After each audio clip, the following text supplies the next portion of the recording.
गीता आई है ना, राजलक्ष्मी यहाँ पर एंड दिखा, हाँ ये है हाँ राजलक्ष्मी। अपना परिचय परिचय दो। सर, राजलक्ष्मी शक्तावत, आदर्श नगर अजमेर से हूँ। मैं अभी बीएड फर्स्ट ईयर के एग्जाम दे रही हूँ। ओह अच्छा अच्छा, अभी विद्यार्थीपन चल रहा है अभी। आपको पता जी, कैसे लगा इस कार्यक्रम का? अब मुझे गीता आंटी जी ने बताया था अच्छा, क्या बताया था इन्होंने? कि ये ना, जो मैं हवन में जाते तो उन्होंने बताया कि मैं हवन करते तो कुछ कुछ मंत्र में प्रोनाउंसिएशन नहीं कर पाती है, कुछ कुछ मंत्रों में दिक्कत आती है। तो उन्होंने बताया एक ग्रुप है जिसमें हम अपने मंत्रों का सही उच्चारण कर सकते हो, मंत्र अच्छे से सीख भी सकते हैं। अच्छा अच्छा, इसलिए ये हुआ कार्य। अभी तक कोई मंत्र आता है बोलना? हाँ, कौन सा आता है? मुझे वो शांति, वो ईश्वर स्तुति प्रार्थना आती है, और ओम अयंत में आत्मा वाले मंत्र आते हैं। अच्छा, अभी खैर ये वाला मंत्र तो नहीं आता होगा जो अब यहाँ पर उच्चारण करेंगे, जिससे हमारी कक्षा शुरू होती है। इसके बाद आपसे वो मंत्र सुनेंगे, ठीक है? तो कैमरा जी ऑन सर। रखना, अभी बात करता हूँ। प्रेम हंस जी करवाएंगी आज का मंत्र पाठ। अब ध्यान से ये वाला मंत्र भी सुन लेना, इसका भी अभ्यास करना है आपने। हाँ जी। ओम सहनावतु सहनौ भुनक्तु सह वीर्यं करवावहै तेजस्विनावधीतमस्तु मा विद्विषावहै। ओम शांति शांति शांति। राजलक्ष्मी, ये मंत्र सुना हुआ था क्या? माइक ऑन करो, माइक ऑन करो, माइक। जी सर, ये मंत्र सुना हुआ है, बस याद सुना? नहीं है।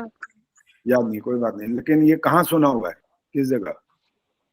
सहना भवन्तु कहीं सुखिनः। किसी गैदरिंग में सुना हुआ है या वैसे सुना हुआ है कहीं?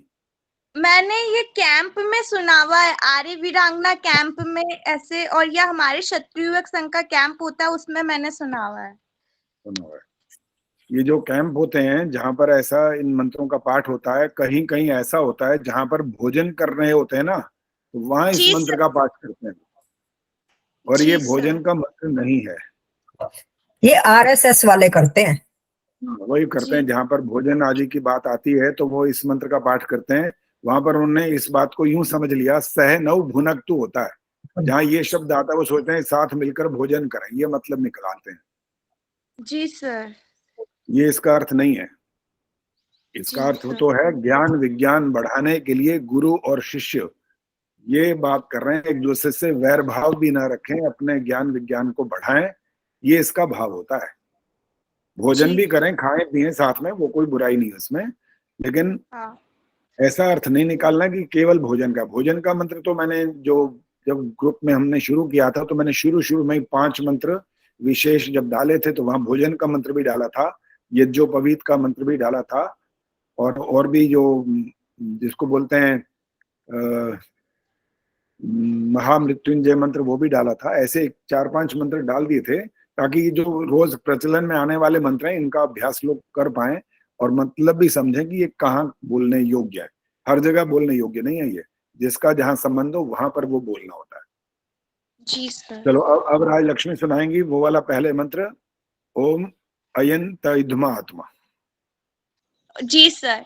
ओम अयंत इदमे आत्मा जात वेधसीनि धसव धस चेदवदये चास्मान प्रजया पशुर्भिमव वर्चसे नानाधीन समेदहे स्वाहा इदमग्ने जातवेत्सि इदम मम।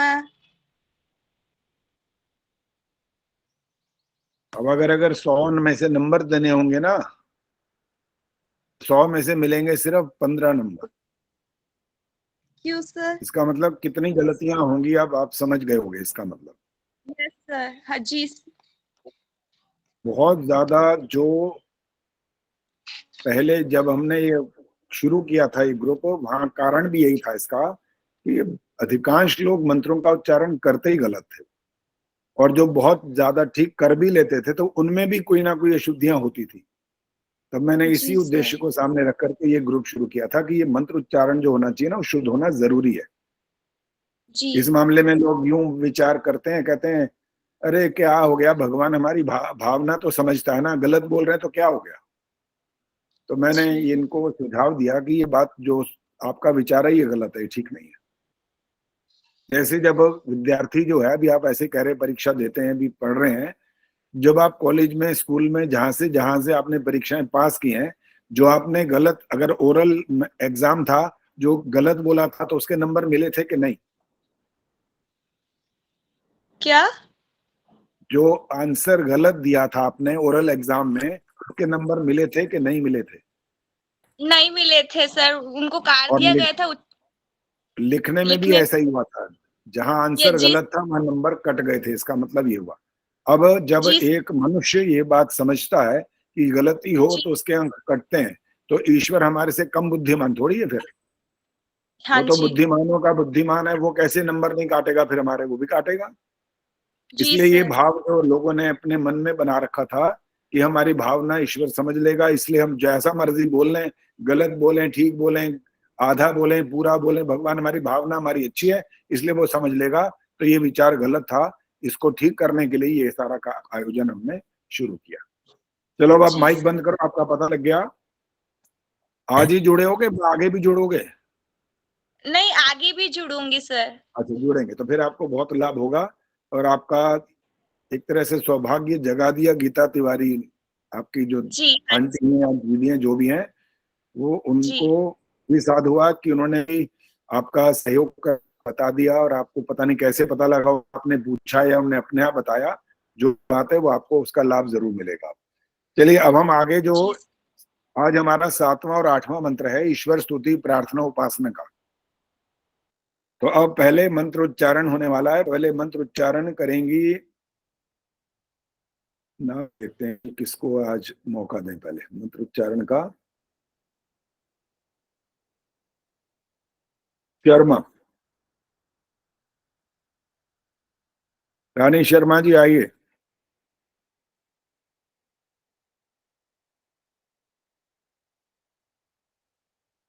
भाई तैयार रहा करो, फटाफट इतनी देर मत लगाया करो। नाम सामने है तो तुरंत सामने आइए बस। फिर जब नाम चला जाएगा तो फिर दोबारा अवसर नहीं मिलेगा। अभी हाथ मत खड़ा करो, अभी औरों का नंबर आने वाला है अभी।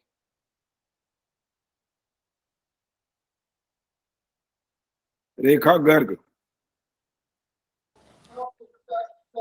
आचार्य जी नमस्ते। हाँ नमस्ते जी, कौन सा मंत्र बोलना है पता लग गया? हाँ आचार्य जी, कौन सा है? और 7वां ओम सानो बंधुर जनिता। वो हेलो आचार्य जी। हाँ जी, आचार्य जी आवाज आ रही है? आवाज कभी कभी जा रहा है, बोलिए।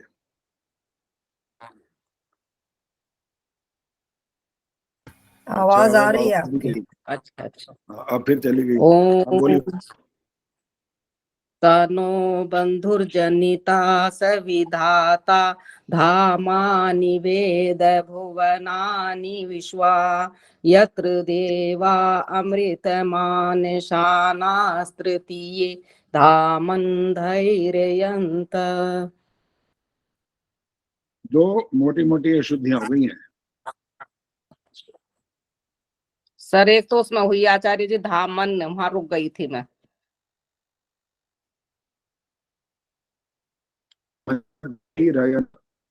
आचार्य जी आपकी इसका आवाज भी नहीं आ था। रही। हाँ आवाज बहुत नहीं आ रही कट है? कट आचार्य जी कर। आप एक बार लीव करके आ दोबारा रही है ज्वाइन आवाज? कर लीजिए, आप एक बार लीव कर दीजिए आप। अच्छा मैं हाँ जी दोबारा करूं? आचार्य जी। अच्छा, मैं दोबारा जो ज्वाइन करूं। हाँ जी अभी मेरी आवाज फिलहाल नहीं आ रही? अभी ठीक है आचार्य जी, लेकिन बीच में कट जाती है और फोटो स्टिल हो जाती है आपकी। अच्छा, अभी अभी तो भी अभी जैसे बताओ फिलहाल कैसे आ रही है, नहीं आ रही? आ रही है? अभी आ रही है। हाँ जी हाँ अभी आ रही है। अच्छा ठीक है, ठीक है, मैंने एक थोड़ा चेंज आया था, इस वजह से हुआ होगा वो। चलिए जी, हाँ प्रेमन जी बोलिए, क्या कहना चाह रही थी? जी एक ही इनकी वो था, शुरू में ही सा नो बोला है, सा नहीं है, हाँ स नो है, स नो हाँ, स बंधुर में जनिता। मात्रा न करे, ओम स हाँ नो मात्रा बंधुर लगा के बोला था जनिता इन्होंने। स और विधाता धा वो धामानि। ध्यय रयंत, ध्यय नहीं बोला था इन्होंने, हाँ, धई बोला था, वो भी ठीक है। चलिए अब ध्यय ध्यान बोलना रखेंगे, चाहिए अगली ना, बार ध्यय पाठ रयंत। करें तो और ध्यान रख करके करें, और उच्चारण आदि जितना अभ्यास करना है वो करते जाएं, उसको छोड़ना नहीं है, ताकि ये जितना भी शुद्ध हो पाया और इसके आगे जो कमियां रह गई हैं वो भी ठीक से पूरी हो जाए। चलिए अब हम अर्थ प्रारंभ कर रहे हैं। यहां से शुरू हो रहा है स नो।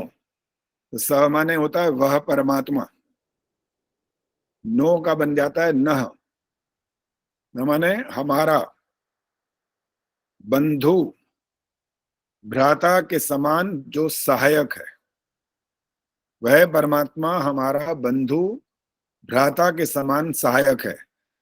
स नो बंधु, आगे है जनिता, सकल जगत का उत्पन्न करने वाला।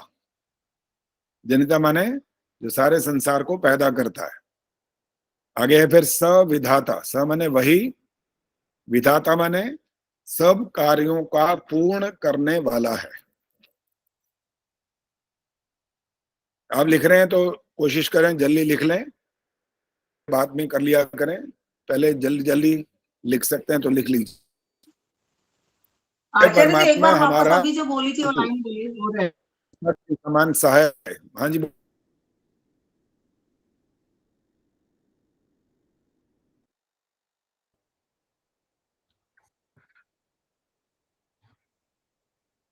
जगत का उत्पादक, माने वही, विधाता सब कामों का पूर्ण करने वाला है। धामानि, धामानि का अर्थ है स्थान, बहुत सारे स्थान, हर स्थान को। वेद, वेद का होता है, वेद धातु से बनता है, जानता है, सब स्थानों को जानता है। कोई आप किसी भी देश में रहते हो, ये नहीं है कि भाई कोई देश उससे अछूता है और कोई देश को वो जानता है, ऐसा नहीं है, सब स्थानों को वो जानता है। आगे है भुवनानि, भुवनानि का मतलब होता है लोक लोकांतरों को। अब लोक लोकांतर में जैसे आप जिस लोक में रहते हैं, पृथ्वी लोक है, और भी हैं कितने अनगिनत, सब स्थान जितने भी हैं, अलग अलग स्थान, लोक लोकांतर, हर स्थान को ईश्वर जानता है। भुवनानि विश्व, विश्व माने समस्त, सारे। यत्र देवा, यत्र माने जिसके आश्रय में योगी जन, देवा माने योगी जन। अमृतम,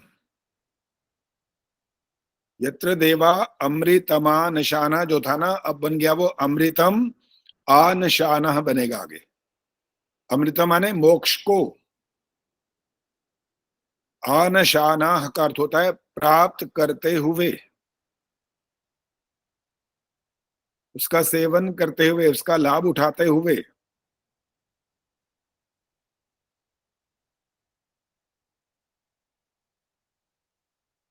अब जो तृतीय था ना, वो विसर्ग में बदल गया, स हट गया, वो बन गया था आनशानाह, विसर्ग बन गई और स का लोप हो गया। अब है तृतीय,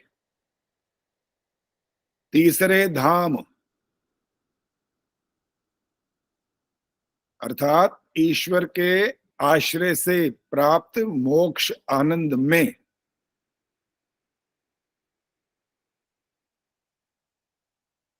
देखो एक धाम तो यही है जहां हम रहते हैं, एक धाम वो है जहां पर दोबारा जन्म लेते हैं, होता तो वो भी संसार है, लेकिन कहते हैं इहलोक और परलोक बोलते हैं। तो यहाँ पर जो तीसरे धाम की बात है, तृतीय तीसरे धाम, अर्थात क्या हुआ, मोक्ष में पूर्ण आनंद जहां होता है।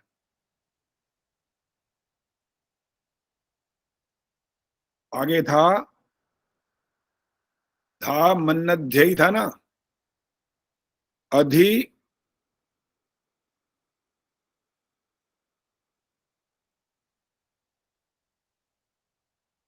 स्वेच्छा पूर्वक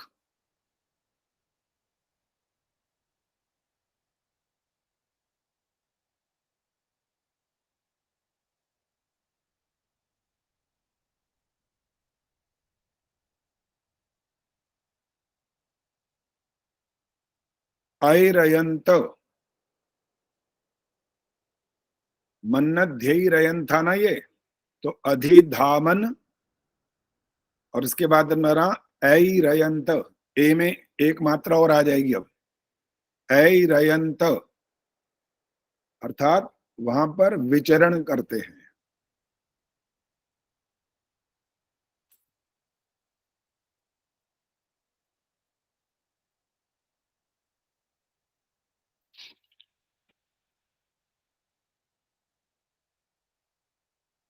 अब प्रश्न आने वाला है, अब तैयार हो जाइए, हाथ खड़ा करना है, कैमरा भी ऑन करिए सब लोग।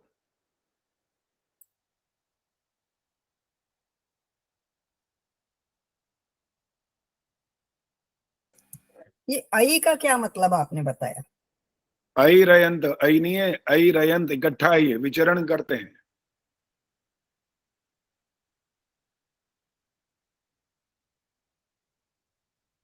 हाँ जी कुलभूषण जी,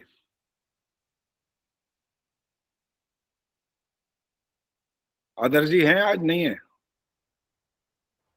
आदर्श जी आज नहीं है आचार्य जी। अच्छा नहीं है, ठीक है, चलिए आपसे ही बात करते हैं फिर। अभी हमने कहा कि वो मोक्ष में विचरण करते हैं, जो भी करते हैं। अब उनका कोई ऐसा नाम तो नहीं रख सकते यहाँ पर, जैसे आपका और मेरा नाम है यहाँ पर, वहां पर नाम तो हम नहीं रख सकते, नाम में पता होगा कौन वहां पर विचरण कर रहा है। अब वो विचरण जब करते हैं, वहां करते क्या है वो? आचार्य जी मैंने तो यही सुना है कि वो वहाँ ईश्वर के साथ में आनंद में रहते हैं। जैसे उदाहरण दो, कैसे, कौन सा आनंद होता होगा, क्या होता होगा? मतलब सुख दुख से परे वो वहां पर ईश्वर के साथ में रहते हैं आचार्य जी। हाँ, सुख दुख से परे तो बिल्कुल ठीक हो गया, सुख दुख वहां होता नहीं है, क्योंकि सुख दुख का तो आधार होता है ये शरीर, इसी से ही अनुभव करते रहते हैं हम सब कुछ। जो अच्छा लगता है तो सुख मिलता है, और जो बुरा लगता है दुख होता है, तो इससे तो ऊपर उठ जाते हैं वो, और कहाँ पहुंच जाते हैं वो? तीसरे धाम में, अर्थात मोक्ष में। वहां वो विचरण करते हैं, विचरण करते हैं का मतलब वहीं रहते हैं। अब वहां क्या करते हैं, आपने बताया वो शब्द, वो ईश्वर के सानिध्य में रहकर आनंद प्राप्त करते हैं। कारण यह है इसका कि जिसके पास जो कुछ होता है ना, आप उसके पास जब बैठते हैं तो आपको उससे वही चीज मिलती है जो उसके पास होती है। अब एक व्यक्ति उस दुकान पर चला गया जिसको हम नाम भी लेना अच्छा नहीं समझते, शराब जहां पर बिकती है वहां खड़ा था, और जब वो उसका दूसरे अपने मित्र से एक दिन बात हुई, तो उसने कहा भाई मुझे बड़ा अफसोस है यार, तू भी ऐसा बन गया। मैंने कहा क्या बन गया भाई? ऐसा क्या बन गया तुम कह रहे मेरे को ऐसा, तू भी ऐसा बन गया? क्या बन गया मैं? मैंने कहा तू भी शराबी बन गया। मैंने कहा मैं शराबी बन गया? तूने कब देखा मुझे पीते हुए? कहने लगा मैंने पीते हुए नहीं देखा था, लेकिन तू वहीं खड़ा था उसी दुकान पे। अब प्रश्न ये खड़ा हो गया कि दुकान पे खड़ा होने पर भी यार इस पर आरोप आ गया। उसने पिया नहीं है लेकिन अभी, लेकिन उसके बावजूद वो वहां है, तो उसका प्रभाव हो गया उस पर आरोप लग गया। तो जहां जिसका संसर्ग, सानिध्य, जिसके साथ आप रहेंगे, उसका परिणाम या उसका जो प्रभाव है वो आप पर जरूर होता है, उससे बच नहीं सकते आप। एक और छोटे सा ऐसी दृष्टांत देता हूं, ध्यान से सुनिएगा। एक बहुत बड़े सेठ, बिजनेस उनका बहुत अच्छा चलता था, और जो हमारे जीवन के अंदर द्वंद्व में वो आते रहते हैं, और आ गए वहां पर, सुख भी था तो दुख भी आ गया एक बार। अब घर में बड़े बड़े जो बीमार हुए तो ज्यादा बीमार हुए, ज्यादा बीमार हुए तो कुछ बड़बड़ बड़बड़ करने लगे। अब जो बड़बड़ कर रहे हैं तो उनके मुंह से जो निकल रहा है वो सेठानी सुन के घर के सारे लोग बड़े परेशान हुए, ये क्या कर रहा है भाई? क्या कर रहे थे पता है वो? वो गालियां निकाल रहे थे। सारे बड़े हैरान हुए, ये क्या हो गया भाई, और ये तो इतने धार्मिक हैं, तो इतने अच्छे हैं, ये तो सत्संग में जाने वाले हैं, ये जब तक ठीक ठाक थे, जाते थे सत्संग में बकायदा नियम पूर्वक, अपना काम भी देखते थे, वहां पर व्यापार आदि देखते थे। तो उनने बुलाया डॉक्टर को, पूछा भाई ये क्या हो गया, इनको कोई दवाई दवाई दो, कुछ क्या ऐसा क्यों हो रहा है। तो डॉक्टर ने तो दवाई देनी थी, दे दी दवाई, और वो थोड़ा बहुत ठीक भी हुए, लेकिन अभी वो क्रम बदला नहीं, अभी भी ऐसे ही चलता रहा। वो गालियां निकलती थी मुंह से उनके, बड़े हैरान हुए। अब उन्हें सोचा भाई किसी और बुद्धिमान को बुलाएं, ना तो रोग ठीक हो रहा है, जो मानसिक बात हो रही है वो भी गलत होती जा रही है, करें क्या। तो एक और बुद्धिमान, जब उनको समझ में आता था कि ये ऐसे व्यक्ति हैं जो बड़ा बात को पकड़ते हैं, गहरे तक ले जाते हैं, तो उनको बुलाया गया। वो घर पर आए, उन्होंने उनकी दवाई वगैरह देखी और कहा दवाई तो इनकी ठीक चल रही है, लेकिन ये जो बोलते जा रहे हैं, उन्होंने खुद भी सुन लिया, बड़ा आश्चर्य हुआ कि गाली निकाल रहे हैं, बात क्या हो गई है। और उन्होंने सेठानी से बात की सारी, उनका पूछा ये बताओ ये घर में भी गालियां निकालते थे? ना, घर में तो गाली नहीं निकालते थे कभी। दुकान पर जहां जाते थे वहां भी नहीं, वहां भी लोगों से पूछताछ कर ली कि वहां गालियां नहीं। भाई अपना बिजनेस करना है, वहां गाली कैसे निकालेंगे। आप जब तक प्रेम पूर्वक अपने ग्राहक से बात नहीं करेंगे तो आपके पास बैठेगा कौन, आएगा कौन, आपका बिजनेस चलेगा ही नहीं। तो इन्होंने और पूछताछ करते हुए ये कहा कि और करते क्या थे। मैंने कहा जी वो सत्संग में जाते थे रोज। अच्छा, जरा मेरे को दिखाओ भाई कि कौन से सत्संग में जाते थे ये। अब उनका बेटा उनको लेकर के गया, वो तो सेठ जी तो घर में ही बड़े हैं, ये लेकर के गया जहां सत्संग में जाते थे। बाद सत्संग से लौट करके वो आए, सुना वो ना कुछ नहीं, वो घर आगे कहने लगा मुझे पता लग गया बात क्या है सारी। मैंने कहा आपको पता लग गया कि गालियां क्यों निकाल रहे हैं? हाँ बिल्कुल पता लग गया। मैंने कहा बताओ भाई जल्दी बताओ, हम तो बहुत परेशान हैं, तो बहुत दिन हो गए गालियां पे गालियां निकालते जा रहे हैं। नहीं सुनो, ये जो बेटा तुम्हारा मेरे साथ चला था ना, इसने इस बात पर चिंतन मनन नहीं किया, इसको नहीं समझ आई बात, लेकिन मैं एक सेकंड में समझ गया कि बात क्या है। मैंने कहा बताओ बात है तो क्या। फिर तो बात ये है कि जिस रास्ते से जाते थे ना रोज, के रास्ते में ना जो थे इधर उधर के खेलने वाले गंदे बच्चे, वो गालियां निकालते रहते थे। तो इनके कान में वो शब्द पड़ते थे, वो गालियां इनके कान में जाती थी बकायदा। अभी इसके बाद इसे सत्संग सुनते थे, वहां पता नहीं क्या कान में पड़ता था कि नहीं पड़ता था, ये तो इनके कान में पड़ता था, ही तो पक्का हो गया। और जब आप बीमार हुए तो इनकी हालत ऐसी हुई, तो इनके मुंह से वो निकलने लगा जो इन्होंने सुना था। इस बात से आपको क्या समझ में आया कि जो कुछ हम सुनते हैं, जिसके पास जाएंगे, बैठेंगे, उठेंगे, खान पान आदि व्यवहार होगा, उसका असर होगा जरूर। तो स नो बंधुर जनिता, जो कहा ना अपने बंधु और हमारा सबका क्या है, वो भ्राता के समान जो सहायक है। और फिर जब तीसरे धाम में हम पहुंचते हैं तो उससे हमको इस जन्म में भी, अगले जन्मों में भी कोई स्थान उससे खाली होगा नहीं कभी भी। वो हमारे जब निकट हम उसको अनुभव करेंगे, उपासना की बात कर रहे थे ना, स्तुति प्रार्थना उपासना, जब जब उसके निकट अपने आप को बैठा सकेंगे तो हमको उससे जो मिलने वाला पदार्थ है वो मिलेगा। और आप उसको आनंद कहें तो ज्यादा अच्छा है, वो मिलेगा, जीवन में भी मिलेगा और उस लोक में चले जाएंगे तब भी मिलेगा। उद्देश्य आपका सिर्फ वही है। उद्देश्य यहाँ केवल सुख प्राप्त करना नहीं है। अच्छी चीज खाई, बड़ा अच्छा लगा, कोई बुरी बात ऐसी कोई हो गई, गिर गए, जैसे उन्होंने बताया कुसुम शर्मा गिर गई, चोट लग गई, अब तकलीफ में है, तो ये तो जीवन के द्वंद्व तो चलेंगे, आते रहेंगे। इससे बचने का उपाय क्या है? पिछले 8 तारीख वाले कार्यक्रम में भी हमने ये वाली बात की थी, योग की बात की थी, योग साधना किया करें, सब बातें आई थी उसमें। तब भी यही बात आई थी कि योग साधना करेंगे तो मतलब क्या निकलेगा, क्या योग साधना करें? केवल पार्क में बैठ करके प्राणायाम या आसन करेंगे तो योग साधना नहीं है। अभी ये बहुत सारे इसके अंग प्रत्यंग है, सारे के सारे आपको जीवन के साथ जोड़ने पड़ते हैं। और अंतिम जो उसका 8वां जो पग जहां आप रखते हैं, 8वीं सीढ़ी समाधि, वहां तक जब आप पहुंचते हैं तब आपको जो आप चाहते हैं वो आपको मिलने लगता है, आनंद, वास्तविक। चलिए, जब हम 8वां मंत्र, अंतिम मंत्र है ईश्वर स्तुति प्रार्थना उपासना का। हाँ जी, बोलो जी, बोलो भूषण जी, बोलो। आचार्य जी, मैं एक अपना पर्सनल वक्तव्य बताना चाहता हूँ। हाँ, बोलो। जब मैं वायुसेना में था, हाँ। मेरा एक मित्र था जो सा सुबह से लेकर शाम तक शराब पीता था। मेरा एक मित्र था जो सा नॉन वेज खाता था, और ना मैं शराब पीता था ना मैं नॉन वेज खाता था, लेकिन हमारे जितने भी साथी थे सब कसमें खाते थे कि इन तीनों की दोस्ती पता नहीं कैसे बनी हुई है और ये कैसे रहते हैं आपस में। बिल्कुल ठीक कहा आपने, बहुत बढ़िया कहा और बहुत साधुवाद है इस बात के लिए। इस बात का एक अर्थ ये भी होता है कि जब हमारी आत्मा पर जो जन्म जन्मांतर के संस्कार, प्रबल संस्कार जो होते हैं, वो इतने उद्बुद्ध हो जाते हैं कि जो आसपास के दोष वाले लोग होते हैं ना, उन पर हम प्रभाव छोड़ देते हैं, उनका प्रभाव अपने ऊपर नहीं आने देते। ये हमारी विशेषता बन जाती है। हमारे परिवार में भी ऐसा ही है। मेरे बड़े भाई मुंबई में फिल्म इंडस्ट्री में है। वहां तो आपको पता है, फिल्म इंडस्ट्री तो हर तरह से बदनामी होती है, चाहे वो गायक हो, चाहे वो इंस्ट्रूमेंट बजाने वाले हो, चाहे वो एक्टर हो, एक्ट्रेस हो, कोई भी हो, वहां ज्यादातर बदनाम वाले लोग होते हैं।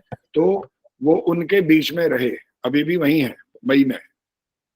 आज तक उन्होंने वहां न शराब, न सिगरेट, न तंबाकू आदि किसी का सेवन नहीं किया,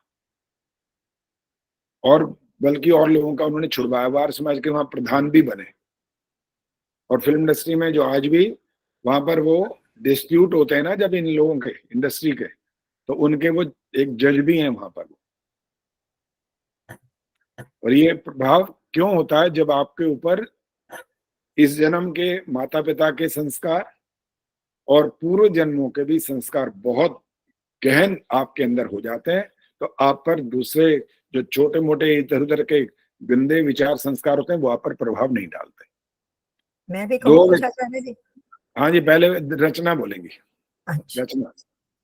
आचार्य जी नमस्ते। मैं ये कह रही थी कि जो हम लाइन पढ़ते हैं ना कि कीचड़ में कमल की तरह खिलना, उसको लाइफ में भी इम्प्लीमेंट करना पड़ता है, फिट करना पड़ता है। तो ये बिल्कुल, लाइन सिखाती है हमें। धन्यवाद आचार्य जी। हाँ जी, बोलो प्रेम जी, बोलिए। मैं ये कह रही थी इसी रेफरेंस में, जैसा कि अभी कुलभूषण जी ने बताया है, मेरे बेटे ने 4 साल मैकडॉवल में काम किया है, दिल्ली में रहते, और बड़ी यंग एज में 18 साल की उम्र में उसने नौकरी शुरू कर दी थी। उसके बाद और भी एक ऐसे ही ड्रिंक की कंपनी थी, उसमें काम किया, और उसने एक सिप भी कभी नहीं लिया, जबकि इस उम्र में बिगड़ सकते। और मेरा उस पर क्या कंट्रोल हो सकता है? बाप का तो फिर थोड़ा बेटे भी होता है, मेरा तो वो भी हिस्सा नहीं था, हिसाब नहीं था, तो उसने नहीं लिया। तो मैं तो अपने आप को बहुत सौभाग्यशाली कहती हूँ कि मैं तो बाहर उसको चेक नहीं कर सकती थी क्या करता है क्या नहीं, और आज तक उसने कभी एक घूंट नहीं पिया। लोग उसको कहते हैं तू अच्छा है, ना खाता है ना पीता है, तो कहते मतलब उसको कई बार अच्छा भी नहीं लगता कि जहां जाओ ना यही चल रहा होता है, पर जाना पड़ता है बस। तो इसमें कोई जरूरी नहीं है, भगवान की कृपा बनी रहे। बिल्कुल बिल्कुल, बहुत अच्छा। ये जो मैंने तो कोई संस्कार भी नहीं दिए, मेरे पास तो फुर्सत भी नहीं। अभी मैंने एक शब्द का प्रयोग किया था, जन्म जन्मांतर के। हाँ, बस वो हो सकते हैं, वो भी प्रभाव डालते हैं। आपके व्यक्तिगत भी होते हैं, माता पिता के भी होते हैं, जहाँ मित्र मंडली होती है उसके भी होते हैं। अगर बाहर सब बिगड़ा भी हुआ है ना, और आप फिर भी ठीक चल रहे हैं, तो इसका नहीं। मतलब मेरे कजन ने उसको यहाँ तक कहा, यार तू बेवकूफ है, तुझे तो धारीवाल कंपनी में या लाल इमली में काम करना चाहिए था, इसमें काम करके तब भी नहीं तू पीता। तो इसको बड़ा गुस्सा आया और मुझे कहता है ये आपका भाई है, मेरा कजन था, इसको इतनी अकल नहीं है, कैसे बात करता है। मैंने उसको जवाब नहीं दिया। तो ये ऐसी बातें करते हैं, मतलब धारीवाल, और उसको ये कह रहा है, कहता है देख मामू, मैं आपको ये बता दूं आप बात, कि मैं बिजनेस करता हूँ वहां पर, मैं पीने नहीं जाता। जो हलवाई है अपनी मिठाई बनाता है, क्या आप खाता है? मैं गंजे को गंजे को ना कंगी बेच के आ सकता हूँ, मेरे से ऐसी बात ना करना। ठीक है। तो मेरे को तसल्ली हुई कि कम से कम इसने अपने आप कुछ कह तो दिया। चलो, बहुत अच्छा जी, धन्यवाद। तो हमारे अपने ऊपर निर्भर करती है सारी बात, मुख्य रूप से, जैसे प्रेम जी ने बताया अभी, मुख्य रूप से हमारे ऊपर निर्भर करती है। चाहे माँ ने कितने अच्छे संस्कार दिए हों, पिता ने दिए हों, या किसी और ने दिए हों, बिगड़ने में देर नहीं लगती, कभी भी हो सकता है ये। तो हम फिर कभी कभी ये वाली बात देखते भी हैं संसार में कि माता पिता बहुत अच्छे होते हैं, बच्चा ऐसा निकलता है जिसको पता नहीं राक्षस की भी उपाधि दे दी जाती है, तो व्यक्ति सोच में पड़ जाता है कि भाई हमने क्या कमी छोड़ी होगी। माता पिता ने कमी नहीं छोड़ी होती वास्तव में, लेकिन उसके अपने इतने प्रबल संस्कार पिछले वाले ज्यादा होते हैं, और इस समय वर्तमान के भी जहां जहां उसका उठना बैठना आदि होता है वो इतना प्रभाव रखता है कि आपके अच्छे संस्कार वहां पर दब जाते हैं, वो बिगड़े हुए वो ऊपर आ जाते हैं। होता रहता है, कोई बात नहीं, हमें प्रयास क्या करना चाहिए वो हम उस पर चर्चा करते हैं। चलिए अब अंतिम मंत्र है, और सरला गंभीर आइए जी सामने। सरला गंभीर जी इस मंत्र का पाठ, हाँ नमस्ते जी, पाठ कर लोगे इस मंत्र का? हाँ जी, लास्ट वाले मंत्र का ना? लास्ट है अंतिम, हाँ जी। हाँ जी। ओम अग्नेय सुपथाराय अस्मान् विश्वानि देव वायुनानि विद्वान् युयोधस्मजुराणमेनो भूयिष्ठां ते नमोक्तिं विधेम। हाँ, अभी भी 4-5 अशुद्धियां हुई हैं, क्योंकि वो सूक्ष्म होती हैं, इसलिए ज्यादातर अपने आप को पता लगता ही नहीं है। हाँ जी। अग्नि नय नहीं बोल सकते, अग्नि नय होता है, नय। अग्नि नय, नय, हाँ, य बोलना होता है, नय। ठीक है, जब हम पहला हाँ वाला जी। अक्षर य बोलते हैं तो ये नहीं बोलते उसको, य बोलते हैं पहला। जैसे यज्ञ, यज्ञ थोड़ी बोलते हैं, ओके। ठीक है। अब कभी कभी यह और ये में फर्क होता है, ये तब बोल सकते हैं ये जब य में एक ही मात्रा लगी हो। ठीक है आचार्य जी। जब मंत्र पाठ करते हैं तो वहां पर तो ये ध्यान रखना ही पड़ता है, वहां पर ये नहीं बोल सकते। और भी थे जो अशुद्धियां, वो आप उन मंत्रों का जो पाठ भेजा हुआ है रिकॉर्डिंग में, उसको सुन सुन करके अभ्यास करें तो ठीक हो जाएगा। चलिए अब इसका अर्थ कर रहे हैं, ध्यान से सुनिए। अग्नि का अर्थ होता है ज्ञान स्वरूप, ज्ञान स्वरूप, जो हमको क्या करता है। ज्ञान स्वरूप का मतलब होता है जो सन्मार्ग ही दिखाता है। एक होता है ना शब्द ज्ञान, और दूसरा होता है इसका उल्टा अज्ञान। तो अज्ञान माने उल्टा और गलत, और ज्ञान माने सच्चा सीधा, सन्मार्ग का दिखाने वाला। नए माने होता है ले चलो।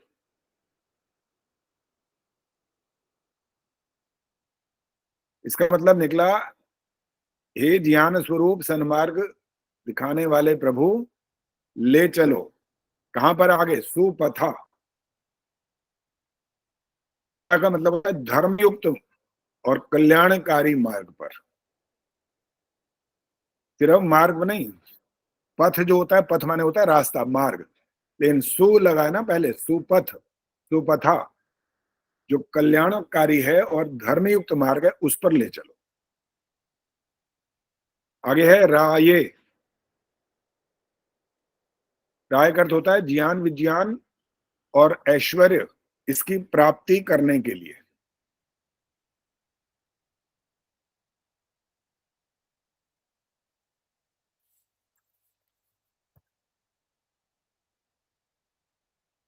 इसके बाद है असमान।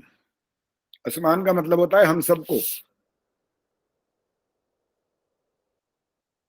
आपने स्वार्थ की प्रार्थना नहीं की कि मेरे को ले चलो बस, बाकी कि मुझे क्या करना है।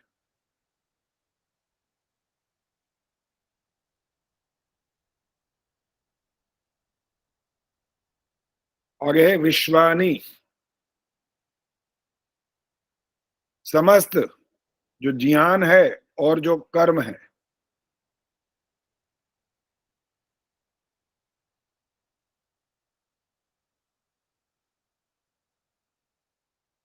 विश्वानी के बाद है देव।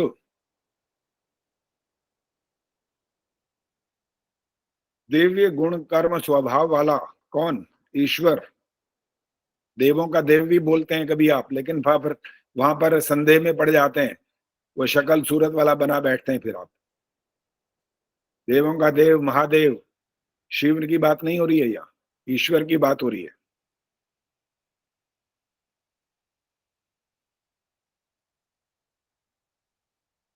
वयुनानि, कर्मों को।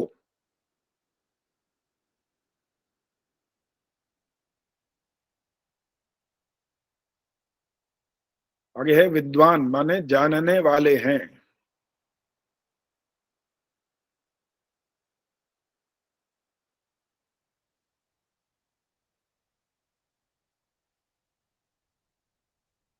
विद्वान का अर्थ यहां पर एक व्यक्ति नहीं हो रहा है, उसका अर्थ नहीं निकालना विद्वान माने। कौन जानने वाला है? वो जो सबको जानता है, सबको, अच्छे धर्मयुक्त जो मार्ग हैं उनको जो जानने वाला है, उस पर ले चलने की प्रार्थना हो रही है यहां पर।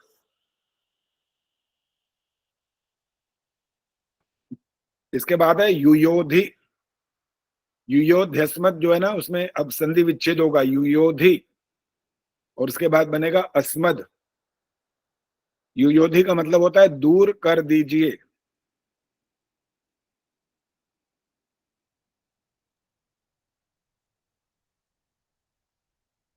अस्मद माने हमसे।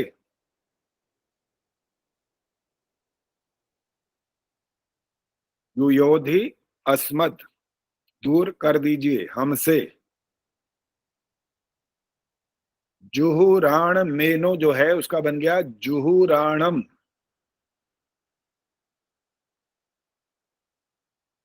जुहुराणम का मतलब होता है कुटिलता युक्त पाप रूप कर्म।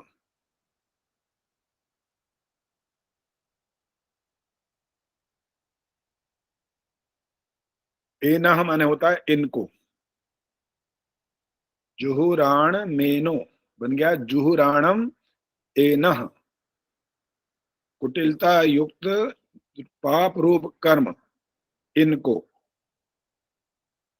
भूयिष्ठाम, विविध प्रकार की।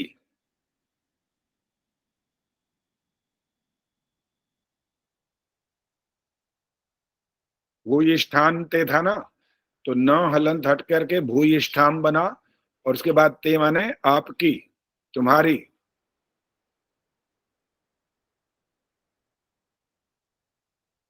आगे है नम।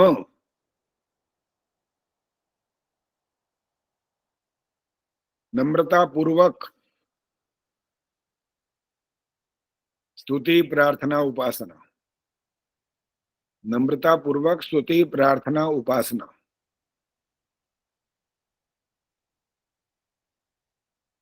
आगे है उक्तिम विधेम। उक्तिम होता है करते हुए, आपकी नम्रता पूर्वक स्तुति प्रार्थना उपासना करते हुए। विधेम का अर्थ भी होता है करते हैं, इसको प्राप्त होते हैं। चलिए 1 मिनट के लिए अब आप थोड़ा अपना चिंतन करो, मैं आ रहा हूं। आचार्य जी, भूयिष्ठांत का क्या मतलब है?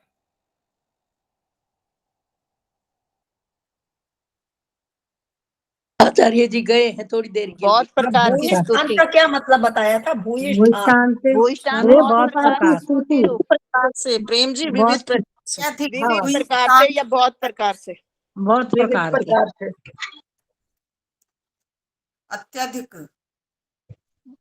हाँ, भूयिष्ठा माने बहुत प्रकार की।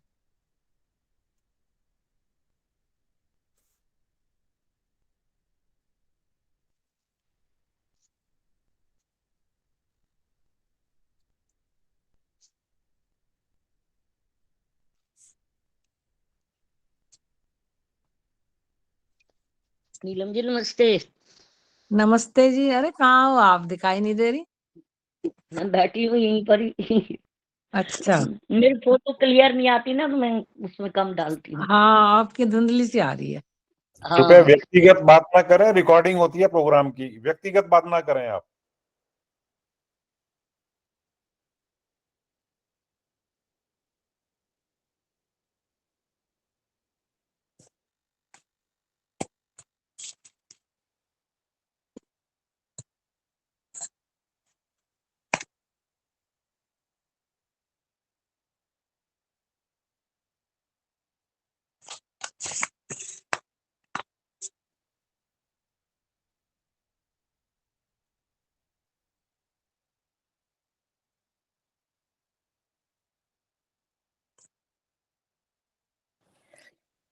ये वयुनानी का क्या अर्थ बताया था? कर्मों को।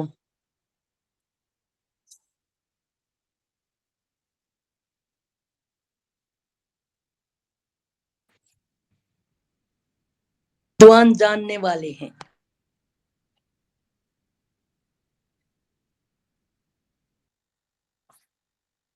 तो शुरू से अग्नि नय, नय का अर्थ बताना। नय प्रज्ञान और उत्तम कर्म, वयुनानी का।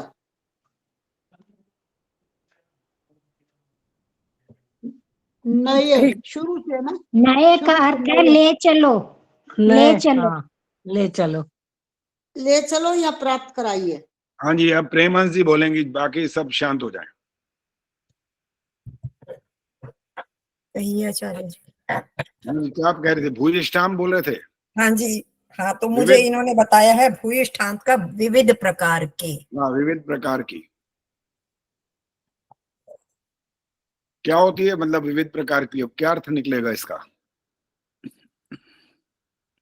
स्तुति, यानी बहुत प्रकार की विविध स्तुति। प्रकार के, ऐसे नहीं बोलना तरह कि तरह प्रेम से की, स्तुति प्रार्थना उपासना के लिए ये प्रयोग किया है।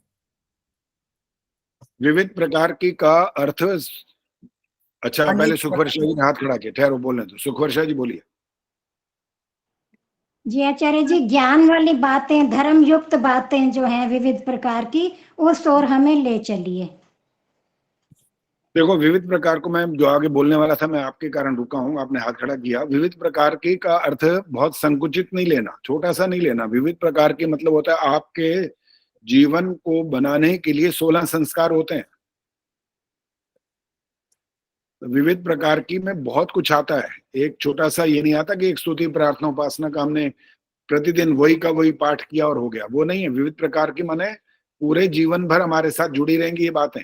अलग अलग स्थान पर अलग अलग उसके प्रसंग होंगे, अलग अलग मंत्र होंगे, अलग अलग उसके अर्थ होंगे, और उसके अनुसार जीवन में आपको धारण करना होगा। ये होता है विविध प्रकार की।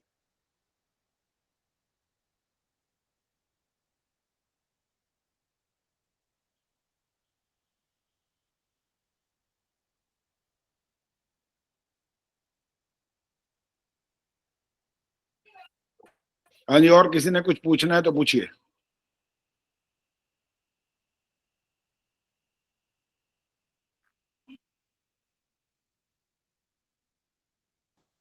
आचार्य जी, यह करिए वयुनानी का नम्रता पूर्वक स्तुति नीलिमा रूप बोले, प्रशंसा।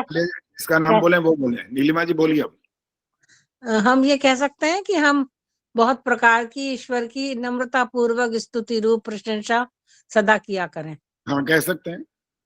अच्छा जी। विविध प्रकार की कहेंगे, बहुत प्रकार के कहेंगे, कोई बात नहीं, कह सकते हैं। बाकी इसका जो विस्तृत अर्थ है वो बताया मैंने आपको भी, केवल यहां तक सीमित नहीं है। ये 8 मंत्र बोल दिए तो हमारा ये विविध प्रकार की हो गई।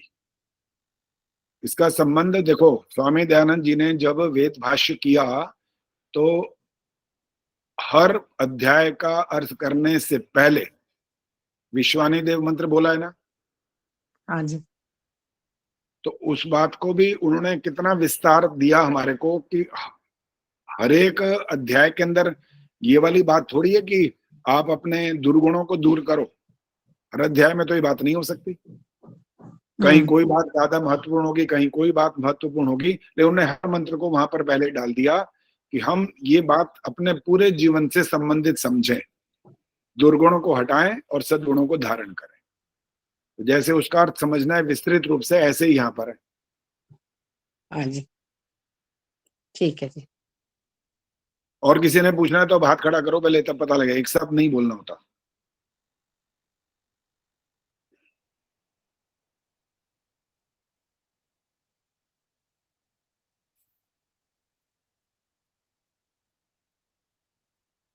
तो आज हमारा स्तुति प्रार्थना उपासना का जो ये भाग है यज्ञ से संबंधित, वो संपन्न हो गया।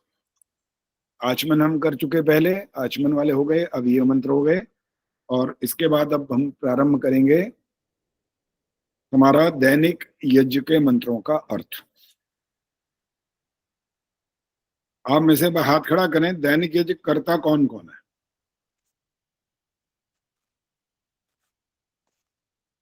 1 2 3 3 4 तो हाथ दिखाई दे, रोशनी का पता नहीं लग रहा हाथ कहाँ खड़ा है कि नहीं खड़ा है। रोशनी दिखाई तो दे रही है अभी।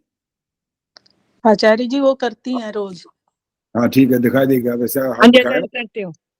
हाँ आचार्य ठीक जी है, मैं तो केवल मंत्र बोलती हूँ, यज्ञ तो मैं कर ही नहीं पाती। कोई बात नहीं। जो जिस तरह की जैसी व्यवस्था हो अपना शरीर को देख करके उतना काम जी करना जी चाहिए। जी अगर आंखों पर जी असर हो रहा हो, आचार्य आंखें खराब हो रही हो तो नहीं करना चाहिए। अपना हानि जी करके थोड़ी। बिल्कुल। आपका उद्देश्य तो यज्ञ करने का ये है ना कि आप लाभ जी उठाएं और दूसरों को लाभ पहुंचाएं। अपनी हानि करके बैठ जाए तो उसका क्या लाभ है। जी और वैसे भी आचार्य जी। जो व्यक्ति संन्यास ले लेता है तो उसको यज्ञ बिल्कुल वैसे बिल्कुल, अब तो संन्यास में हुई मैं। हाँ, उनको यज्ञ करने के लिए वो छूट मिल जाती है, आप यज्ञ न करें। वो मंत्र पाठ करें तो कर सकते हैं। संध्या तो करनी होती है, लेकिन उनको संध्या करनी होती है सन्यासी को भी। संध्या हाँ से छुट्टी संन्यास। मिलती है। आचार्य जी मैं 9 महीने विदेश में रही, वहां भी मैंने यज्ञ किया। 3 महीने हाँ ठीक है, नीदरलैंड बहुत और 6 महीने अमेरिका, वहां भी मैंने डेली हवन किया। बहुत अच्छा, बहुत बढ़िया। जिनके पास जैसी व्यवस्था बन जाए, घर में हो, देश में हो, वेश में हो, वो उन कर्मों को करते रहे। आचार्य जी लाभ मैंने भी किया, मैं रास्ते में हॉलैंड करता में, हूँ। सब जगह अच्छा किया, अमेरिका में, हॉलैंड में, इंग्लैंड अच्छा, में। ठीक है जी। और धन्यवाद जी। धीर क्या बोल रहे हैं? मैं गाड़ी चलाते हुए करता हूँ जी। अच्छा, वहाँ हवन कर लेते हो बकायदा? संध्या करता हूँ जी। हवन करने का भी तो शुरू करो ना कार्यक्रम। वो तो लाभ इसका ज्यादा इस प्रकार से होता है कि भौतिक लाभ बहुत ज्यादा होता है उससे, क्योंकि वो कर्म कांड है ना। और घर के वातावरण को शुद्ध करने का इससे बढ़िया और तरीका नहीं है। अगरबत्ती नहीं कर सकती वो काम। आप सेंट छिड़कते हो ना इधर और उधर, यूं यूं करते हो, उससे नहीं होता वो काम। वो तो आपको खुशबू पहुंचाती, थोड़ी सी दूसरे के पास जाती है, लेकिन वो रोगों का नाश नहीं कर सकती। रोग पैदा जरूर कर सकती है वो खुशबू। इसलिए रोगों का नाश करने का तरीका है हवन। स्वास्थ्य को अच्छा करने का साधन है यज्ञ, वो करो। और शुद्ध घी सामग्री समिधाएं इनकी इसी की आहुति डालनी होती है। अच्छे प्रकार से करना होता है। ध्यान, अच्छे का वस्त्र पहनकर अच्छे स्थान पर और वहां पर शोर शार आदि ना हो और आपका मन उसमें लगे, आपकी अग्नि अच्छी तरह से जले। बहुत सारे नियम होते हैं। केवल इतना नहीं है कि भाई यूं जैसे ही बस डाला धुआं होने दो, क्या जैसी लकड़ियां मिल गई चलो चल रहा है काम, ऐसे नहीं। पूरा ध्यान रखना पड़ता है, क्या हर चीज उसमें शुद्ध होनी चाहिए। जी अग्नि में ही शक्ति होती है वातावरण को शुद्ध करने की। हाँ जी बिल्कुल, अग्नि अग्नि तो है ही, उसके अंदर इतनी शक्ति है, तभी तो रेलगाड़ी चली थी अग्नि के कारण। अग्नि ना होती तो रेलगाड़ी चलती नहीं। वहां पर अग्नि अपना प्रभाव दिखा रही है, वहां मशीनरी है, और यहाँ पर हमारे शरीर में भी अग्नि है, वो भी अपना प्रभाव दिखाती है। जब किसी को कहते हैं ठंडा हो गया, बस जीवन खत्म हो जाता है वहां पर। अग्नि। और पहला आपका स्वस्ति वाचन का मंत्र कहाँ से शुरू हो रहा है? ओम अग्नि मीढ़े, अग्नि से ही पदार्थ शुरू होता है सब। ये सूर्य ना हो तो जीवन समाप्त। इसलिए आपको जो प्रातःकाल और सायंकाल दोनों समय के अग्नि की बात की जाती है ना, प्रातःकाल के लिए सूर्य ज्योतिराप बोलते हैं और सायंकाल के लिए अग्नि ज्योति बोलते हैं। ये अग्नि का ही सारा प्रताप है जिसके कारण ये संसार चल रहा है तो पांचों तत्व, लेकिन अग्नि नहीं होगी तो सब समाप्त हो जाएगा। ऑक्सीजन के बगैर तो अग्नि भी कुछ नहीं है। दोबारा बोलो। ऑक्सीजन के बगैर तो अग्नि भी काम नहीं करती। हाँ बिल्कुल बिल्कुल, मैं पांचों तत्वों में वायु आया था ना। आकाश, वायु, अग्नि, जल, पृथ्वी, पांचों तत्व।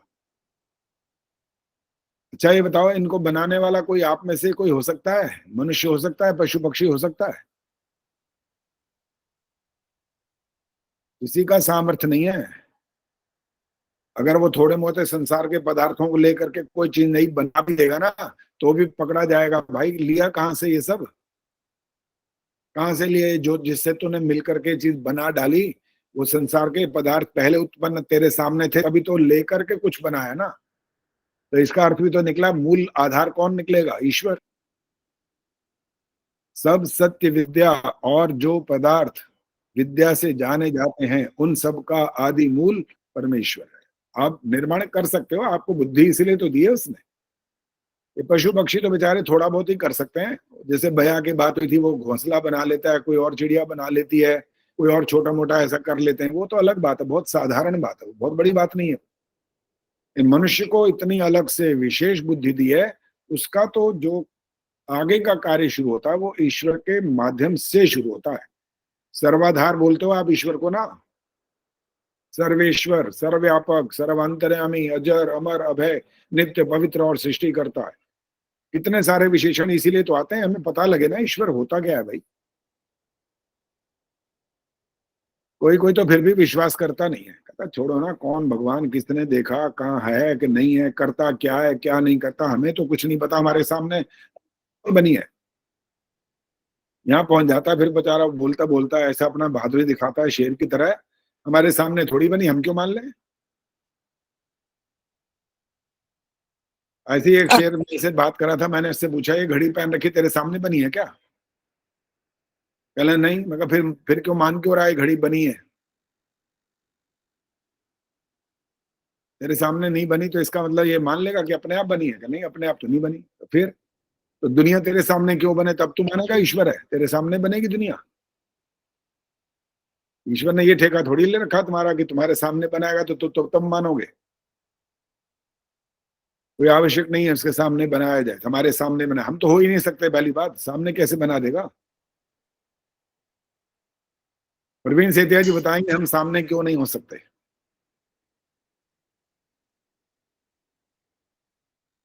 क्योंकि हम अल्पज्ञ है, हम सारी चीजें कैसे देख सकते हैं? परमात्मा तो सभी चीजों में व्याप्त है, आपा कहते हैं सर्वव्यापक है, सर्वशक्तिमान है और सभी जगह पे है, तो वो तो देख सकते हैं। आपा सभी जगह पे जो मानव है वो नहीं देख सकते। अभी उपयुक्त नहीं है ये उत्तर, थोड़ा थोड़ा जो है ना उससे मार्ग से हट करके इधर उधर से बात की गई है। बिल्कुल वो वाली बात हमें बोलनी है कि हम ये सब क्यों नहीं देख सकते, ईश्वर हमारे सामने सृष्टि क्यों नहीं कर सकता। ये इसका उत्तर बिल्कुल वही शब्द पकड़ करके वही उत्तर देना है आगे जो इससे बिल्कुल रिलेटेड है। हाथ खड़ा करना है, बोलना नहीं है। हाँ जी सुशीला जी बोलो। सुशीला आचार्य जी नमस्ते। नमस्ते, बोलो क्यों नहीं हो सकता ऐसा? आचार्य जी हम जीवात्मा अल्पज्ञ हैं, जो हमारे सामने हम सिर्फ उसको देख सकते हैं, सब जगह हम लोग नहीं देख सकते। चलो जी नीलिमा जी बोलिए। आचार्य जी क्योंकि बनाने वाला भी निराकार है और जो बन रही हैं चीजें, जो उपादान कारण है वो सब तत्व भी निराकार हैं। परमाणुओं को आप देख नहीं सकते और ईश्वर को भी आप देख नहीं सकते, तो इसलिए देखने वाला भी नहीं आपको दिखाई देगा और बनाने वाला भी नहीं। चीजें जो बन रही हैं वो भी नहीं दिखाई देंगी, लेकिन वो बन के तैयार होके अस्तित्व में आ जाएंगी। उन्मेष शर्मा जी बोलिए। हाँ आचार्य जी, आत्मा तो एक देशीय होता है ना, तो इसलिए वो हर जगह सर्वव्यापक तो नहीं हो सकता, इसलिए हम कहाँ ईश्वर के सामने देख सकते हैं। ईश्वर सृष्टि बनाते हैं तब, एक देशीय होने के कारण आत्मा का गुण तो एक देशीय है। ठीक है, गीता तिवारी बोलो।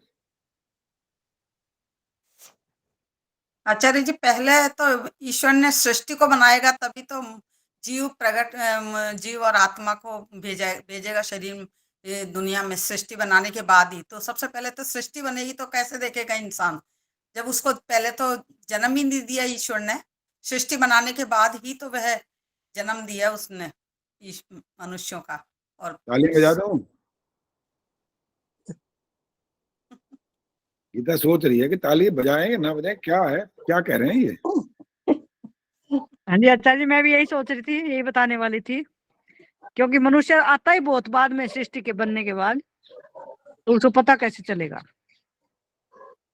आपके सामने ईश्वर सृष्टि की रचना कर ही नहीं सकता भाई, आप तो बहुत बाद में आओगे, बहुत बाद में, बहुत बाद में करता है भाई, इतने बाद में आओगे कि आपसे पहले सब आ लेंगे। आई समझ? तो तुम्हारे सामने सृष्टि की रचना करेगा कैसे, कैसे कर सकता है? अब ये बताओ जो हमारे से पहले आ लेंगे का क्या मतलब है? वो क्या है? हाथ खड़ा करना। सब आ लेंगे हमारे से पहले, वो उसका मतलब क्या है? बोलना नहीं, हाथ खड़ा करना है। हाँ जी स्वराज गुप्ता जी बोलो। ये सूर्य, चंद्रमा, नक्षत्र, पृथ्वी, जितनी भी ये सब बड़ी बड़ी वस्तुएं हैं, इन सब की निर्माण हो जाएगा। उसके बाद जीव जंतुओं का निर्माण ईश्वर करेगा। चलो जी, इंदिरा जी, इंदिरा टांगरे जी बोलिए। जी आचार्य जी, परमात्मा ने सृष्टि का निर्माण जब किया था तो परमाणुओं को एकत्रित करके सबसे पहले वायु,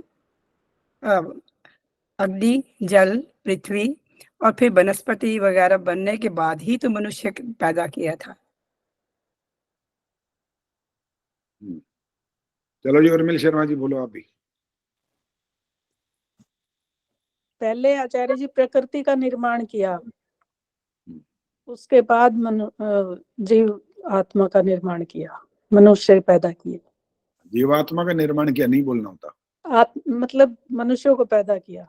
मनुष्य भी सबसे बाद में आएंगे, सारे जीव जंतु पहले आएंगे। हाँ जी, जीव जंतु और प्रकृति का, वन औषधि, वनस्पति इत्यादि। इसलिए इसको क्रम ठीक रखना होता है कि पहले अगर आप मोटे मोटे बात करेंगे तो आप प्रकृति बोल रहे हैं तो कोई बात नहीं, बोल लीजिए। अगर ये 5 तत्व नहीं होंगे तो कोई ना पशु, न पक्षी, न वृक्ष, न वनस्पति, औषधि, कुछ भी नहीं होगा। ये 5 तत्व नहीं होंगे तो कुछ नहीं होगा, पहली बात। पृथ्वी, अग्नि, जल, वायु, आकाश। आकाश पहले आना चाहिए। आकाश, वायु, अग्नि, जल, पृथ्वी। बस अब माइक बंद रखिए। ये 5 तत्व पहले ईश्वर बनाएगा, उसके बाद वनस्पतियां पैदा होंगी। क्योंकि जो पशु पक्षी भी बनाएगा उनको खाने के लिए चाहिए कि नहीं। पशु पक्षी पहले बना दिए तो वनस्पतियां नहीं हुई तो क्या पशु खाएगा किसे? सारे तो मांसाहारी नहीं होंगे, दोनों प्रकार के होंगे। अब प्रश्न आने वाला है, जरा ध्यान से सोच समझ के उत्तर देना। निर्मला देवी जी, माइक ऑन करो। हाँ जी। ईश्वर ने मांसाहारी भी बनाए और शाकाहारी भी बनाए। हाँ जी। तो जो मांसाहारी बनाए उनको ईश्वर दंड देगा कि नहीं देगा? नहीं जी, क्योंकि शेर है वो तो घास बिल्कुल नहीं खाएगा, तो उनको परमात्मा ने इसी रूप में बनाया, शेर को बनाया है। गाय जो है वो बिल्कुल जो है मांस नहीं खाएगी बिल्कुल, तो ऐसे जो जीव जंतु उनको नहीं देगा दंड।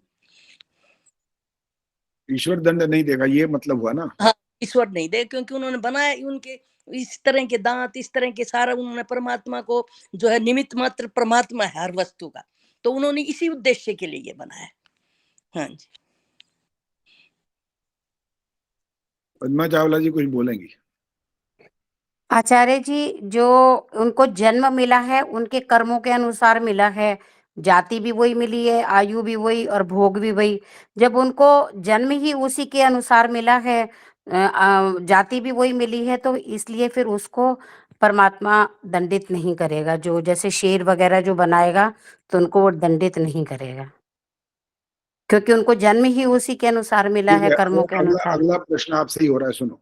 तो उसने ये मांस खाने वाले बनाए हैं, क्यों बनाए? जरूरी थे क्या? आचार्य जी, ये प्रकृति में ये एक सर्कल भी तो होता है जो चलता रहता है, इसलिए वो उनको ऐसे बनाता भी है कि शेर हिरण का शिकार करेगा और शिकार ऐसे, ये इनका तो एक सर्कल ही होता है। प्रकृति को भी तो उसने बैलेंस में रखना होता है। सर्कल का अर्थ ये भी होता है कि जन्म और मृत्यु। हाँ जी। अगर ईश्वर सबको शाकाहारी बना देता तो क्या जन्म और मृत्यु रुक जाते?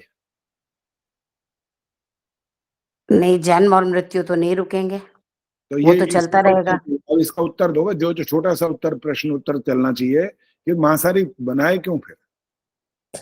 आचार्य जी, जो उनके पिछले जन्म के कर्म थे जिसमें उन्होंने इस तरह के कर्म किए होंगे, तभी तो उनको इस तरह का जन्म मिला। चलो, गीता ने हाथ खड़ा किया, शायद इससे और देखो क्या उत्तर देती। बोलो गीता, बोलो।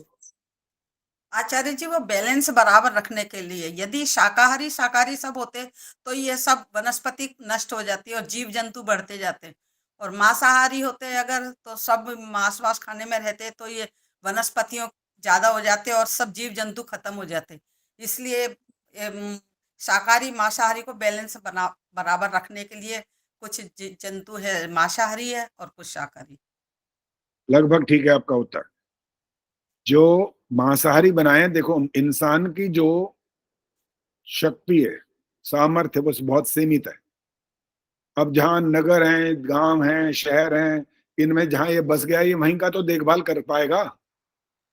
जहां जंगल है, इतने बड़े बड़े जंगल, जहां पर पता नहीं कौन कौन से कैसे जानवर है जिनकी शक्ल ना देखी आज तक किसी ने, समुद्र में कितने जीव हैं, वो वहां क्या व्यवस्था करेगा ये इंसान?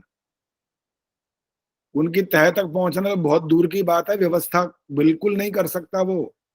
तो वो सर्कल जो आप बोल रही थी अभी पद्मा जी, वो सर्कल, इसका नाम भी सर्कल है, वो भी सर्कल चलेगा। आचार्य जी, मैं फूड चेन का मतलब था मेरा उससे। अब वो ठीक है, वो मैं हाँ। भी कह रहा हूँ सर्कल वही है, कोई इसमें ऐसी बात नहीं है, लेकिन सर्कल का मतलब जन्म और मरण वाली बात तो दोनों स्थितियों में रहेगी, चाहे कोई शाकाहारी हो चाहे मांसाहारी हो। लेकिन शाकाहारी और मांसाहारी का बनाने का ये उद्देश्य होता है कि जहां पर मनुष्य की पहुंच नहीं है, लेकिन उसका वहां से संबंध तो है, लेकिन वहां वो व्यवस्थापक नहीं बन सकता। तो वहां की व्यवस्था कौन करेगा? वो आपस में एक दूसरे को मारेंगे, खाएंगे, पिएंगे, वो चलता रहेगा, चक्र चलता रहेगा, कर्म फल व्यवस्था चलती रहेगी वो। तो ईश्वर ने दोनों को बनाया है एक बैलेंस बनाने के लिए। अभी गीता ने वो शब्द इस्तेमाल किया था, बैलेंस बना रहता है। आपके अधिकार में सब कुछ नहीं, बहुत कुछ तो हो सकता है, लेकिन बहुत कुछ बोलने में भी एक आपत्ति आ जाएगी। अरे बहुत कुछ क्या, तुम पृथ्वी का ही ठेका नहीं ले सकते पूरा, तो बहुत कुछ क्या बोले? इतने लोकांतर हैं, इसलिए बहुत कुछ भी नहीं, कुछ कहना ही काफी है। सुधीर बोलो। आचार्य जी, मैं कह रहा था कि ईश्वर के पास कोई और तरीका नहीं है इसको बैलेंस करने का? आप बताओ, कोई सुझाव है तो ईश्वर को भेज देते हैं। जैसे आप कह रहे हो कि अनबैलेंस हो जाता तो इतने पैदा ही ना करता, बैलेंस में ही पैदा करता। या फिर जहाँ प्राणी रहते हैं वहां पर भी लोग मांस खाते हैं, वहां पर भी लोग बकरे मार मार खाते हैं, आदमी अच्छा भी एक खाते बात, हैं। ठहरो ठहरो ठहरो, ये बताओ, आप ज्यादा बुद्धिमान या ईश्वर ज्यादा बुद्धिमान? ईश्वर ज्यादा बुद्धिमान आचार्य। मेरे प्रश्न ही गलत है फिर ये, क्योंकि जो प्रश्न गलत आस्तिक है है ना, आचार्य, उत्तर गलत। वही बता रहा हूँ, जो आस्तिक है ना, जो ईश्वर पर विश्वास करता है, यानी मैं ईश्वर को मानता हूँ और उसकी कर्म फल व्यवस्था आदि ये नियमों को समझता हूँ, वैदिक ज्ञान को स्वीकार करता हूँ, तो वो ये प्रश्न कर ही नहीं सकता, उसको करने की आवश्यकता नहीं है। क्यों भाई? आपसे ज्यादा बुद्धिमान वो बैठा है, तो हम उसको कौन सा सुझाव भेज देंगे भाई कि भाई ईश्वर जी कृपा करके ये बदल दो ना, इनको छोड़ो ना, सारे शाकाहारी बना दो ना, सारे ऐसे कर दो ना। हम नहीं कह सकते भाई, हमारी अकल नहीं है। हमारी अकल तो इतनी है, दीवार के परे क्या है वो तक दिखाई नहीं देता है। इस जन्म के अंदर हम पहले कहाँ थे ये नहीं पता लगा, आगे कहाँ जाएंगे ये नहीं पता। वो सारी दुनिया को कंट्रोल करने वाला इतना बुद्धिमान, कितने सारे विशेषण गिनवाऊं, राजाओं का राजा, ठीक है, स्वामियों का स्वामी, न्यायाधीशों का न्यायाधीश, जो मर्जी उसके साथ जोड़ लो, उन सब का जो वो है, वो माताओं का माता, पिताओं का पिता, भाइयों का भाई, जो मर्जी कह दो, उसको आप कुछ भी ऐसा नहीं कह सकते कि आप ये गलत कर रहे हो और ये थोड़ा ठीक कर लो, सुधार कर लो। और इसी का प्रमाण है ओम पूर्णमदः पूर्णमिदं पूर्णात् पूर्णमुदच्यते पूर्णस्य पूर्णमादाय पूर्णमेवावशिष्यते। ये इसका प्रमाण ही तो है, वेद का ही मंत्र है, हमारा बनाया हुआ नहीं है ये। उसका हमको इन बातों का पूरा ध्यान और विचार करके ही बोलना होगा कि ईश्वर ऐसा कर ले तो हमारे कोई उसको आवश्यकता नहीं है। वो कैसा है? संपूर्ण, पूर्ण, स्वयं करता है व्यवस्था। किसकी? सारे पूरे ब्रह्मांड की, केवल इंडिया या किसी और देश की नहीं, ब्रह्मांड की। और किसमें कितने और कहां कहां हैं आप तो गिने भी नहीं सकते, पहुंच नहीं सकते, कुछ भी नहीं कर सकते भाई। कौन कर सकता और कर रहा है? केवल ईश्वर, बस। आचार्य जी, मेरा भी एक क्वेश्चन है ऐसा ही। करो फटाफट करो, फिर समय हो गया। ये जैसे मनुष्य भी तो इतने बकरे और मुर्गे खाता है, तो क्या ये भी बैलेंस करने के लिए है कि नहीं तो नहीं खाएगा तो ये पशु और ये मुर्गे और बकरे बहुत ज्यादा हो जाएंगे, सुअर इत्यादि भी खाते हैं, गाय भी खाते हैं, ये भी क्या बैलेंस करने के लिए है? उत्तर सुनो ना, प्रश्न तो हो गया। प्रश्न ये है कि आप कर्म करने में स्वतंत्र हैं, ये पता है ना ये बात? और बाकी जीव जो हैं वो केवल मात्र भोग भोगने के लिए आए हैं, वो कर्म करने की स्वतंत्रता लेकर के नहीं आए हैं। आप कैसा करेंगे, तो आपको योग दर्शन में सबसे पहला ही यही तो, पता नहीं किसने उस दिन बोला था सत्य पहले, हाँ रचना धनकर ने बोला था सत्य अहिंसा बोला था, वो नहीं था, पहले है अहिंसा, सत्य, अस्तेय, ब्रह्मचर्य, अपरिग्रह। मनुष्य को ईश्वर को प्राप्त करना है यदि, तो सबसे पहला नियम अहिंसा का पालन कर लो, नहीं तो ईश्वर प्राप्त नहीं होगा। कितने मुर्गे मांस खा लो और कितनी भक्ति कर लो, जो मर्जी कर लो, कुछ नहीं होने वाला उससे। तो ईश्वर की व्यवस्था ये नहीं है कि हम बैलेंस ऐसे करेंगे, उसने हमें कर्म करने की स्वतंत्रता दी है कि आप जो करोगे उसका दंड, गलत है तो दंड मिलेगा, और ठीक है अच्छा है और सकाम है तो फल जरूर दूंगा, अच्छा जन्म दे दूंगा। बस सुनीता जी बोलेंगे और इसके बाद कोई प्रश्न नहीं। अच्छा जी, एक क्वेश्चन मैं भी करना चाहती हूँ। नहीं जी, अभी सुनीता जी बोलेंगे बस पहले। हाँ, ये एक्चुअली मेरे बेटे का प्रश्न होता है, अक्सर वो मेरे से पूछता है।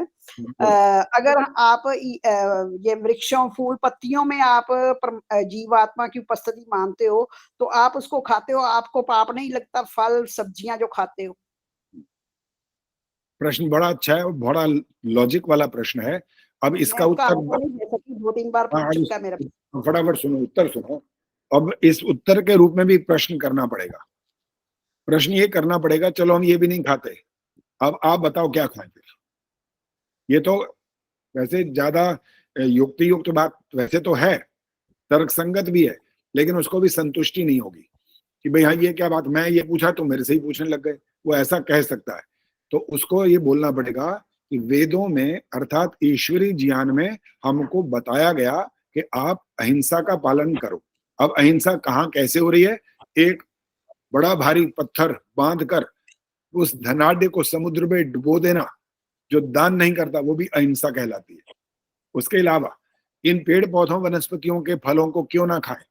इसलिए खाएं क्योंकि वो इस अवस्था में है जैसे मूर्छा अवस्था होती है, वो उस अवस्था में। जैसे आप जीवित अवस्था में है, आपके नाखून काटते हैं तो आपको दर्द नहीं होता, आपके बाल काटते हैं तो दर्द नहीं होता। ऐसे ही उन वृक्षों के जो फल हैं वो सब अपने आप भी गिरते हैं और हम उनको लें तो उनको कष्ट नहीं होता।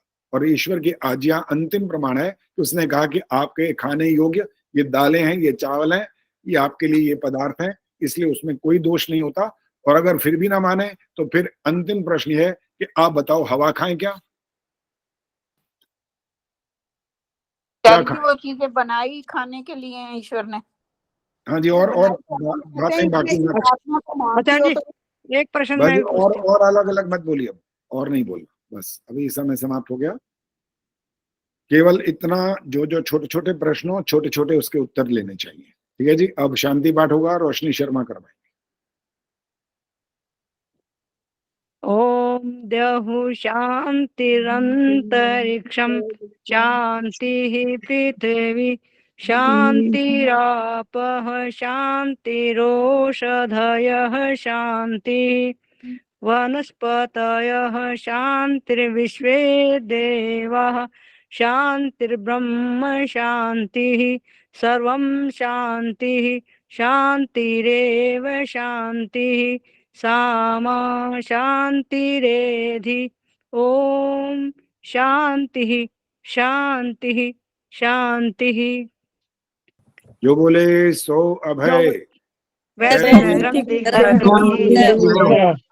जगत गुरु महर्षि दयानंद की जय। भारत माता की जय। आर्य समाज जय। वेद की ज्योति, ओम का झंडा, वैदिक ध्वनि,